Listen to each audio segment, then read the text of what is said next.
Hello everyone. तमाम दोस्तों का क्या हाल है जी? ठीक है ये जी माशाल्लाह 35 वाले ये यासर भाई हैं जी, सियालकोटी पिजन्स ब्रीड्स वाले।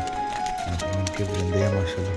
इन्होंने कुछ वीडियो भेजी थी और मैं तमाम दोस्तों के शौक़ के लिए जनाब ये कैंठे वाले 35 वाले माशाल्लाह बहुत नायाब बहुत आला परिंदे आपके शौक़ के लिए जनाब उनसे इजाज़त लेके ये वीडियो लगा रहा हूँ। ये उनके माशाल्लाह अली वाले जी बहुत ही नायाब बड़े अच्छे और क्या बात है जी परिंदों की माशाल्लाह।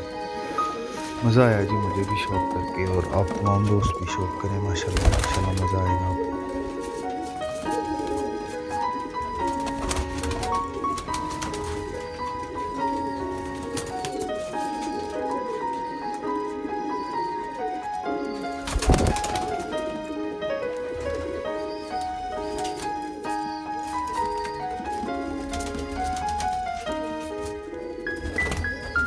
और ये परिंदे देखेंगे काले मुंह वाले शेखों वाले मुटेरे भी कहते हैं, कोई शेखों वाले कहते हैं इनको। तो माशाल्लाह ये भी बड़े अच्छे तमाम दोस्तों के शौक़ के लिए जी।